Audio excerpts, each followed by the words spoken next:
Hello and welcome to our guide to Kyoto, a city where centuries of Japanese history and culture are alive and well on every street corner.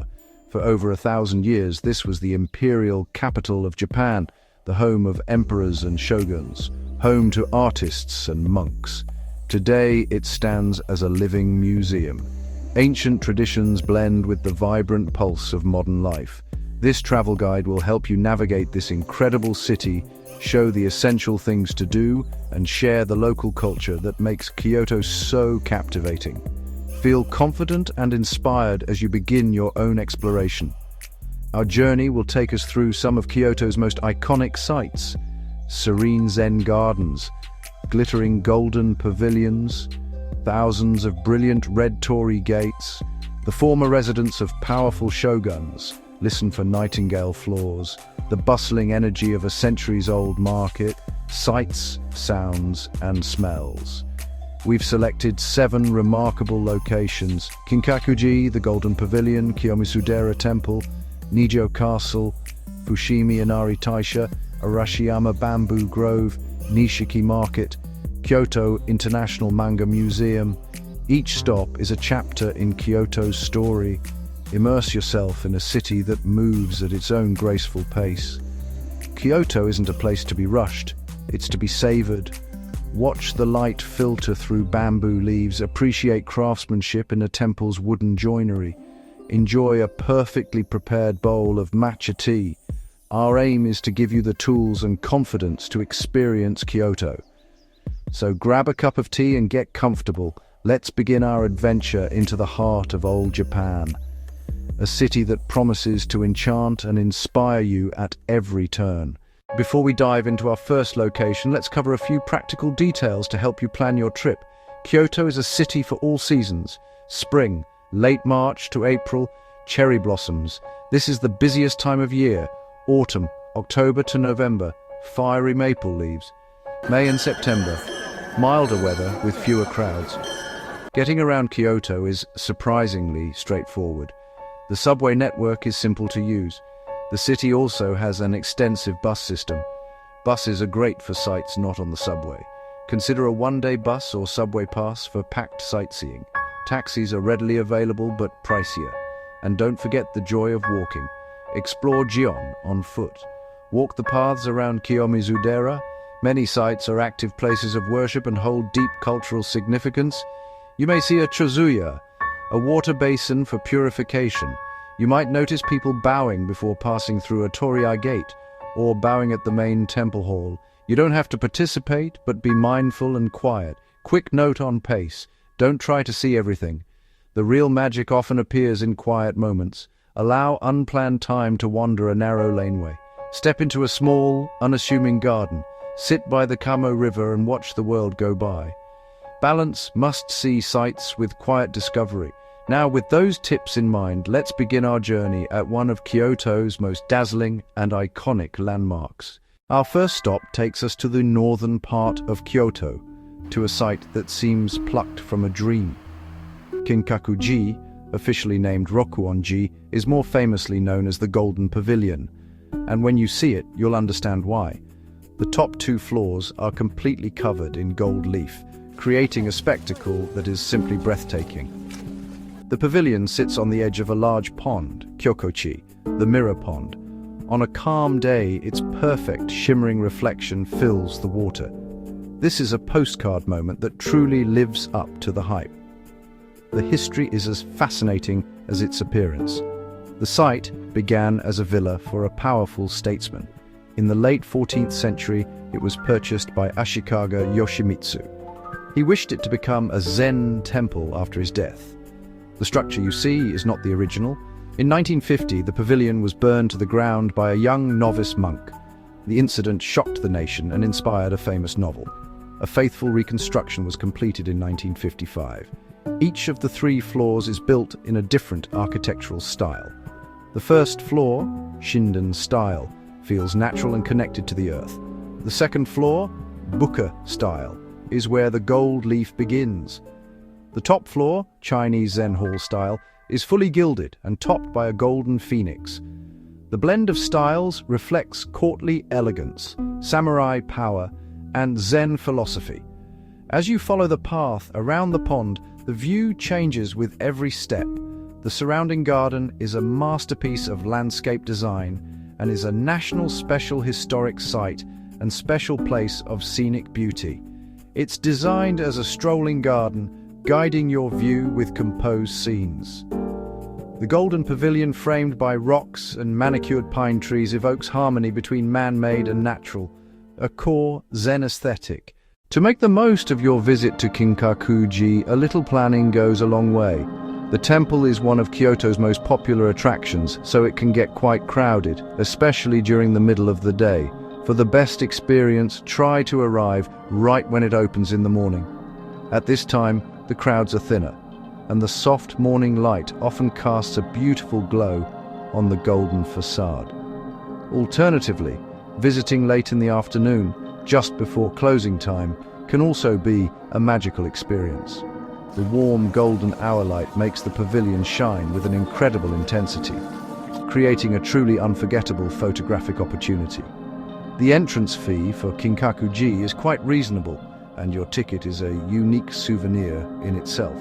Instead of a standard paper ticket, you'll receive a piece of paper called an ofuda, which is a good luck charm covered in Japanese calligraphy. It's a lovely touch that adds to the cultural experience of your visit. Once inside, the walking path is a one-way circuit that leads you around the pond, offering that iconic view first, before guiding you past the pavilion and through the temple's upper gardens. While you can't go inside the pavilion itself, the path offers plenty of vantage points for taking wonderful photos from a respectful distance. Grounds can be just as memorable as seeing the golden pavilion itself. From the golden glow of the north, we now travel to the eastern hills of Kyoto to visit Kiyomizu-dera, which translates to Pure Water Temple. This is one of Japan's most celebrated temples, and its location is just as impressive as its architecture. Perched on the side of Mount Ottawa, Kiyomizu-dera offers one of the most spectacular panoramic views over the city of Kyoto. The temple was founded in 778, though the current buildings date back to the 17th century. Its most famous feature is undoubtedly its massive wooden stage, a veranda that juts out from the main hall, supported by hundreds of towering pillars. The main hall and the famous stage were built without the use of a single nail. Standing on this wooden platform 13 meters above the hillside below, you feel as though you are floating above the trees. From here, you can see the Kyoto Tower and the city stretching out towards the distant mountains. In spring, the view is framed by clouds of cherry blossoms. In autumn, it's surrounded by a sea of fiery red and orange maple leaves. The temple's name comes from the Ottawa waterfall, which runs at the base of the main hall. The water is divided into 3 separate streams. Visitors use long-handled cups to drink from them. One for longevity, one for success at school, one for a fortunate love life. It's considered greedy to drink from all 3, so you must choose just one. This simple ritual is a lovely way to participate in the living traditions of the temple and is a popular activity for both Japanese visitors and tourists alike, offering a moment of hopeful reflection. Beyond the main hall and waterfall, the grounds contain many other halls and pagodas worth exploring.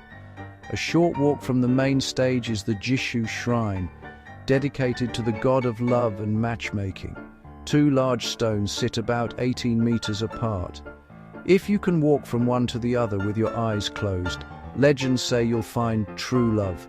You'll often see young students attempting this, cheered on by friends. It's these small interactive cultural experiences that make a visit to Kiyomizu-dera so engaging and memorable. Leaving the spiritual serenity of the temples behind, our next destination takes us into the world of samurai power and political drama. Welcome to Nijo Castle, a formidable fortress in the heart of Kyoto, built in 1603 as the Kyoto residence for Tokugawa Ieyasu, designed not for defense, but as a statement of authority. Grand gates, imposing stone walls, vast moats. The shoguns stayed here on rare visits to the imperial capital. Honmaru, the main circle of defense. Ninamaru, the secondary circle. The star attraction, Ninomaru Palace. Pass through the ornate Karaman Gate. Karaman Gate. Close-up details, cranes, pines, tigers. The palace. Several buildings linked by long corridors, walls and sliding doors covered in Kano School screen paintings. Landscapes. Kano School wore powerful animal paintings. This castle witnessed the start and end of Tokugawa rule. In 1867, in a Ninomaru Grand Hall, Tokugawa Yoshinobu returned authority to Emperor Meiji. The Meiji Restoration, the pivot into modern Japan. Stand in that very room, feel the weight of history. Nightingale floors, hidden measures. Fushimi Inari Taisha, a path of 1,000 gates. From the formal grandeur of the shogun's castle, we journey south to Fushimi Inari Taisha. This is the head shrine for some 30,000 Inari shrines across Japan. Inari is the Shinto god of rice, sake, business. This shrine is famous for its seemingly endless paths of vermilion red torii gates. These gates, known as Senbon torii, lining trails that wind up sacred Mount Inari. Each gate is a donation from an individual or a Japanese business. The result is a mesmerizing, tunnel-like effect that is utterly captivating. The experience begins at the base of the mountain with the main shrine buildings. Admire the grand Roman gate, the main hall, Honden, make an offering and a prayer. The Torii Trail entrance is immediately behind the main hall. The path splits into two dense parallel rows of gates, creating an incredible visual spectacle. This is the most famous and most photographed part of the shrine, and it can get very crowded. Don't worry though, the further you walk, the more the crowds begin to thin out. The hike to the summit of Mount Inari is about 4 kilometers long and takes around 2 to 3 hours for a round trip. It's a proper hike, steep sections and many stairs, so be sure to wear comfortable shoes. As you ascend, the gates thin out, and the atmosphere grows more tranquil and mysterious. You'll pass many smaller sub-shrines, miniature torii gates and stone altars dedicated to Inari. You'll also see many fox statues, kitsune, messengers of Inari, often depicted with a key, a jewel, a scroll in their mouths. To avoid big crowds, visit very early in the morning or later in the afternoon. Early morning light filtering through the gates creates a serene, mystical atmosphere. Late day, lanterns begin to glow as dusk settles, incredibly atmospheric. The shrine is technically open 24 hours a day. A nighttime walk can be peaceful and slightly spooky. Whenever you go, be prepared to be completely enchanted by this unforgettable place. Our next journey takes us to the western outskirts of Kyoto, to a place that feels like stepping into another world. The Arashiyama Bamboo Grove is one of Kyoto's most photographed sights. A walking path cuts through a dense forest of towering bamboo stalks that seem to stretch endlessly towards the sky. As you walk, the sheer height of the bamboo creates a natural canopy, filtering the sunlight and casting a beautiful ethereal green glow over everything. The experience is not just visual, it's also auditory. When the wind rustles through the leaves, the sound is a soft, creaking, rustling whisper. That sound has been designated one of the 100 soundscapes of Japan. The main path is not exceptionally long, perhaps only about 500 meters, but its impact is immense. You feel enveloped by thousands of thick green stalks. It's serene and humbling. The bamboo can grow astonishingly tall. Some stalks reach over 20 meters. Standing amongst them, you feel peace and wonder at the power of nature. Timing is absolutely everything to capture the magic. By mid-morning, the path can become incredibly congested with visitors. So the best advice is to go very, very early, ideally just after sunrise. At that hour, you might have the path nearly to yourself, experiencing the grove as a peaceful, almost spiritual sanctuary. Soft morning light slants through the stalks, creating long, dramatic shadows and vibrant greens, perfect for stunning photographs. While the bamboo grove is the main draw, the entire Arashiyama district is a wonderfully scenic area with much more to explore. Located right at the entrance to the bamboo path is the Tenryuji Temple, a UNESCO World Heritage Site. The real masterpiece is the temple's 14th century landscape garden. It uses the surrounding mountains as borrowed scenery, seamlessly integrating nature into the design. After the temple and bamboo grove, stroll to the Hozugawa River, then to the iconic Togetsukyo Bridge, Moon Crossing Bridge. For lunch, Arashiyama is famous for yudofu restaurants, boiled tofu with condiments. Classic Kyoto Buddhist cuisine, healthy and delicious. The area feels village-like.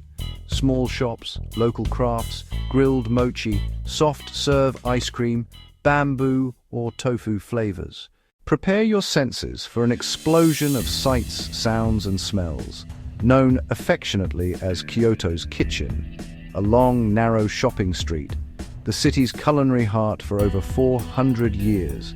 Fresh local produce, gleaming seafood, pickles, tsukemono, dried seaweed, premium matcha tea.